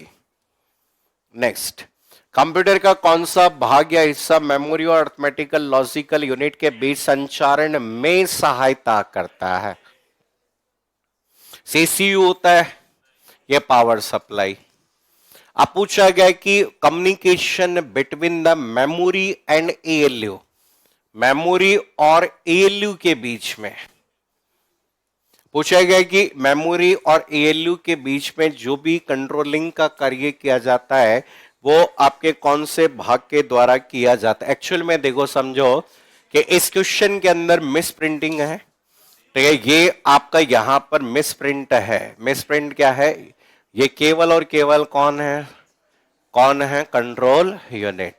तो यार रखना, सीयू कर लेना इसको ऑप्शन नंबर डी पे, और आंसर कौन सा आएगा, डी, मिस प्रिंट है वो। अगला देखो, first university based attempt to build a computer, computer को बनाने का प्रयास करने वाली दुनिया की पहली यूनिवर्सिटी कौन सी है? आपको लिखवा, यहां पे मैंने क्लास में डिस्कस किया था, यूनिवर्सिटी ऑफ पेनिसिलिन। नेक्स्ट देखो, आधुनिक तेज मेनफ्रेम कंप्यूटर में द्वारा प्रति सेकंड, तो इसमें से सबसे ज्यादा है वही आप कर लो, इसका कोई ऑथेंटिक आंसर नहीं है। आपकी 1 बिलियन इंस्ट्रक्शन पर सेकंड आप कह सकते हो। निम्नलिखित में से कौन एक प्रोसेसर का निर्माण नहीं करता है? ठीक है, देखो, एनवीडिया, एएमडी, क्वालकॉम और एप्पल। अब देखो, वैसे तो देखा जाए तो आज के समय में एप्पल ने भी अपने माइक्रो प्रोसेसर क्या कर लिए हैं, तैयार कर लिए, ठीक है, पहले नहीं थे लेकिन अभी एप्पल कंपनी ने खुद के माइक्रो प्रोसेसर डिजाइन कर लिए हैं। तो क्वेश्चन नंबर 70, देखो, एएमडी का तो आता ही आता है, क्वालकॉम का भी आता है। अब अगर इस पर हम कहते हैं स्टार, अभी के अनुसार तो स्टार मानेंगे, लेकिन पहले कौन नहीं बनाता था? एप्पल पहले नहीं बना, क्योंकि एप्पल प्रमुख रूप से क्या बनाने वाली डिवाइस थी, सॉफ्टवेयर, ठीक है, इसलिए हम कहते हैं इसको स्टार मान के चलो। नहीं, एनवीडिया बनाती है, एनवीडिया ग्राफिक्स कार्ड भी बनाती है वो, तो जीपीयू बनाती है ना, जीपीयू। आजकल जीपीयू जो बोलता है ना, ग्राफिकल प्रोसेसिंग यूनिट, वो तो बना ही रही है, ठीक है। एनईएक बताओ, ठीक है, कौन सा? जेपी क्रिट और जॉन मार्कले। सबसे पहला माइक्रो प्रोसेसर का आविष्कार टेड हॉफ, किसने? Ted Hoff. इंटेल 4004 1971 में बना। प्रथम में विद्युत यांत्रिकी, हम कहते हैं कि फर्स्ट इलेक्ट्रोमैकेनिकल मशीन किसके द्वारा बनाई गई है? देखो, यहां पर हम कहते हैं कि अलग अलग तरह की मशीनें यहां पर बनी, ठीक है, अलग अलग तरह की मशीनें बनी, जिसमें सबसे पहले हम कहते हैं इलेक्ट्रोमैकेनिकल मशीन बनाने का श्रेय किसको दिया गया है? हरमन हॉलेरिथ, जिन्होंने एक मशीन बनाई थी, याद हो, टैबुलेटिंग मशीन। कौन सी? टैबुलेटिंग। देखिए, नॉट ए माइक्रो कंप्यूटर, कौन सा? क्यूबिट। क्यूबिट पर आधारित जो कंप्यूटर होते हैं वो कौन से कंप्यूटर होते हैं? कौन से कंप्यूटर? Quantum computer. नेक्स्ट देखो, speed of first generation computer, पहली पीढ़ी के कंप्यूटर। अब देखो, पहली पीढ़ी में कंप्यूटर जो थे, अब देखो ऐसे जो क्वेश्चन है इनका कोई कहीं भी ऑथेंटिक आंसर नहीं है, लेकिन एग्जाम्स में आए हुए हैं, इसलिए एग्जाम्स के अकॉर्डिंग ही हमें आंसर मान के चलना है। तो शुरुआत में जो कंप्यूटर थे उनकी स्पीड केवल और केवल किसमें थी? मिलोसेकंड। नेक्स्ट, निम्न में से कौन सा मस्तिष्क की कार्य प्रणाली की नकल करने वाला लघुत्तम और त्रिता? स्मॉलेस्ट एंड यहां पे fastest computer imitating the working of brain. अब आपसे पूछा गया कि स्मॉलेस्ट, क्वेश्चन नंबर 77 पूछा गया स्मॉलेस्ट की बात। देखो कहा गया कि small, which of the following smallest, सबसे स्मॉलेस्ट कौन है इनमें, कौन सा है, क्वांटम। ठीक है, क्योंकि क्वांटम कंप्यूटर की जो स्पीड आपकी जनरली आजकल मेजर होती है, जो कि किस पर आधारित है, पिको सेकेंड में। नेक्स्ट, 1950 में गणितज्ञ और कंप्यूटिंग अग्रणी में इमिटेशन टेस्ट का प्रस्ताव किसने रखा था, किसने, एलन ट्यूरिंग, जिसकी वजह से इन्हें कंप्यूटर विज्ञान का क्या माना जाने लगा, जाना, और यहीं से आपका सफल टेस्ट माना गया किसका, एआई का। एआई की जो टेस्टिंग की शुरुआत मानी जाती है वो कहां से मानी जाती है, यहीं से मानी। चलिए क्वेश्चन नंबर 79 बता दो जल्दी से। ठीक है, पहला इलेक्ट्रॉनिकल न्यूमेरिकल शुरुआत में कौन था, यूनाइटेड स्टेट ऑफ अमेरिका। ठीक है, लिखा था ना यूएस ने जनगणना करने के लिए यूज किया था। बताओ सीक्वेंस बताओ पहले से पांचवे, पहली पीढ़ी में क्या था, वैक्यूम ट्यूब, हटा दो। दूसरी पीढ़ी में ट्रांजिस्टर के बाद, आईसी के बाद और वीएलएसआई के बाद, दो ऑप्शन आ गया है, दोनों ही सही आ गए क्या। ठीक है, तो यहाँ पे ए एंड बी डी कर लो तुम, एक ही तो आता था तुम्हें।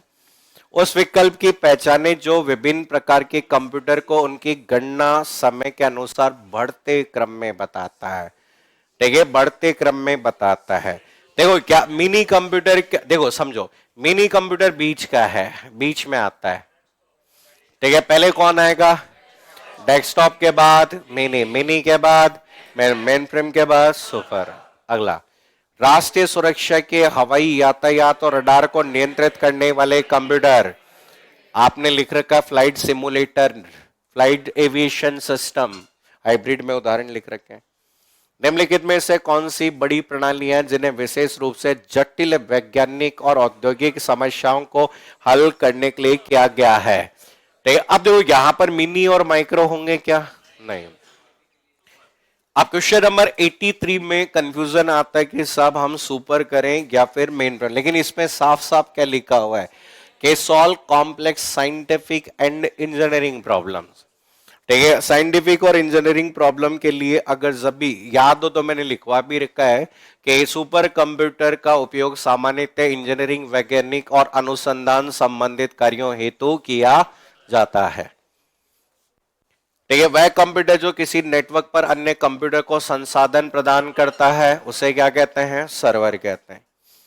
ठीक है, निम्नलिखित में से किसे भारतीय सुपर कंप्यूटर का जनक कहा जाता है, किसे, विजय भटकर। ठीक है, निम्नलिखित में से कौन सी भारतीय वैज्ञानिकों द्वारा विकसित सुपर कंप्यूटर की श्रृंखला नहीं है। ठीक है, परम 8000 होता है क्या, अरे हाँ या नहीं, परम 8000 दुनिया का पहला सुपर कंप्यूटर है या भारत का पहला, भारत का पहला। ठीक है, परम मित्रा एक इन्वेस्टमेंट कंपनी का नाम है, सुपर कंप्यूटर का नाम नहीं है। पेंटियम शब्द किससे संबंधित है, माइक्रो प्रोसेसर। परम सिद्धि का तात्पर्य है, ठीक है, परम सिद्धि एआई पूरा नाम इसका है, आर्टिफिशियल इंटेलिजेंस पर आधारित क्या है, सुपर कंप्यूटर है। परम आपका 10,000, आप सभी को पता है कि परम सीरीज किसने बना रखी है, सेट है। आपको एग्जाम में भी क्वेश्चन भी आया था ये सीटी के पेपर में, भारत में सुपर कंप्यूटर की एक श्रृंखला जिसे परम नाम से परिभाषित किया गया है, ये किसके द्वारा विकसित किए जाने वाले कंप्यूटर की श्रृंखला है, तो किसके द्वारा है, सीडेक के द्वारा। अगला क्वेश्चन, डेस्कटॉप कंप्यूटर कौन से कंप्यूटर होते हैं, micro computer.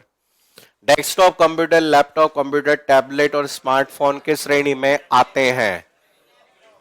Which among the following is portable, portable and easy? अरे ये हिंदी में कॉपी पेस्ट हो गया पुराने का, तो ये कौन सा आएगा, लैपटॉप।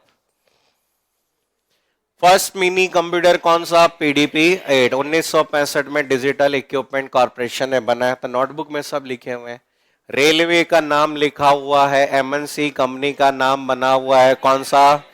यही कथन लिखवा रखा है मैंने।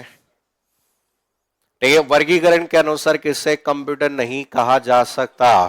कौन सा? उबंटू। उबंटू एक आपके लाइनेक्स बेस क्या है? ऑपरेटिंग सिस्टम है।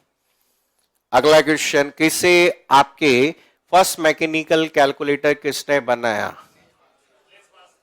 ठीक है, पूछा गया कि दुनिया का पहला आपके मैकेनिकल कंप्यूटर किसके द्वारा बनाया गया है? तो याद रखना कि इन्होंने आपके पहले एक आपका ब्लेज पास्कल पास्कलिन मशीन बनी थी, ये याद रखने पड़ेंगे आपको बस। एनिएक बताओ, एनिएक का पूरा नाम? Electronic numerical integrated automatic computer. कौन सा? इलेक्ट्रॉनिक न्यूमेरिक कंप्यूटर नहीं आएगा ना, न्यूमेरिकल आएगा पहले। अगला, आईसी किससे बना है? बताओ, कितने सारे एग्जाम में एक ही सवाल मिला इनको है। ठीक है, सिलिकॉन आईसी का निर्माण करने में काम करता है और सिलिकॉन की मात्रा धीरे धीरे कम हो गई, जिसकी वजह से आईसी के निर्माण करने में चांदी, ठीक है, उपयोग होने लगा, और जिसके पास चांदी है वो उसकी चांदी है। आज के समय चांदी 3 लाख, 2.5 लाख, 3,05,000। मैंने क्लास में जब मैं पढ़ा रहा था उस समय चांदी थी, कहता था 80,000। 80,000 में चांदी थी। मैंने क्लास में खूब कही, प्रोग्रामर वाले बैच में भी खूब गई, चांदी ले लो, चांदी ले लो।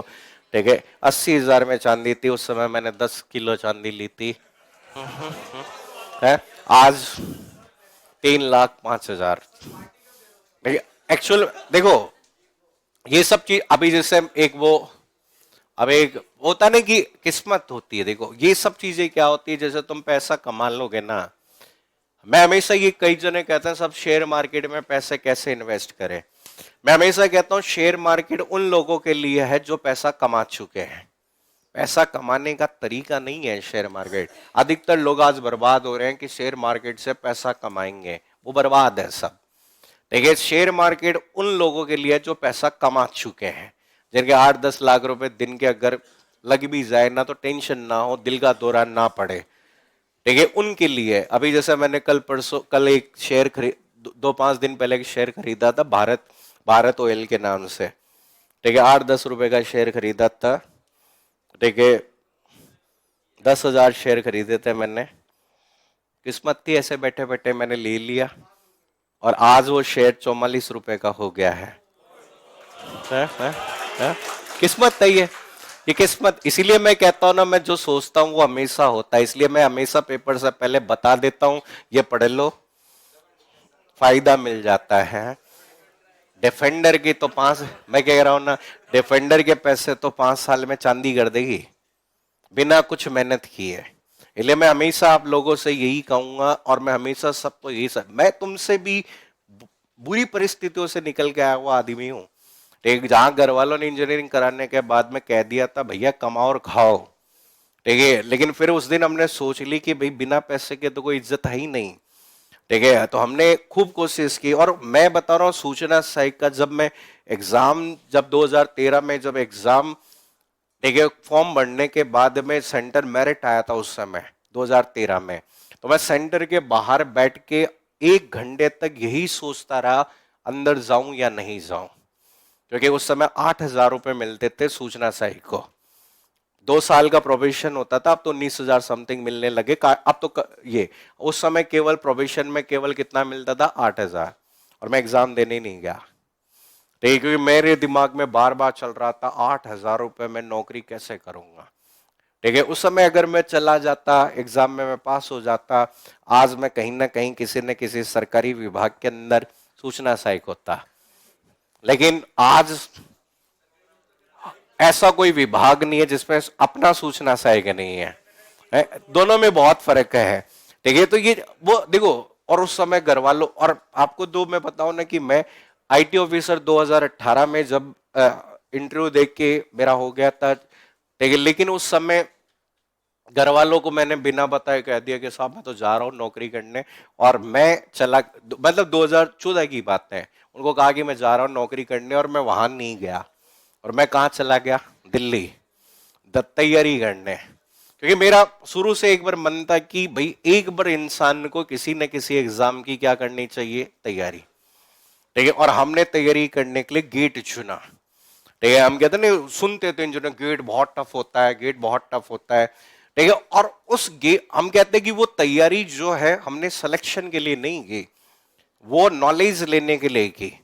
कि एक साल हमने ये सोचा कि भाई हमने यही वहां से यही सोच, जब मैं दिल्ली रहने में बहुत फर्क है, वहां जब मैंने गया रहना तो दिमाग में यही था कि अगर नहीं हुआ तो कोई ना कोई अगर बात करे, ऐसी स्थिति नहीं आएगी कि खाली रहना पड़ेगा।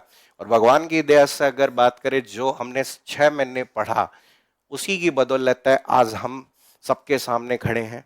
ठीक है, वो पढ़ाई आज तक काम आ रही है। मेरे पास नोटबुक अभी भी रखी हुई है, वो सारी ऐसा रखी हुई है, जब भी मुझे कोई डाउट होती है वो कॉपी निकाल लेता हूँ, क्योंकि मेरी लिखी हुई है, सुंदर सुंदर राइटिंग में लिखी हुई है। 14 नोटबुक है, वो हर सब्जेक्ट की नोटबुक है, कहीं भी अटको वहां से नोटबुक निकाल लो।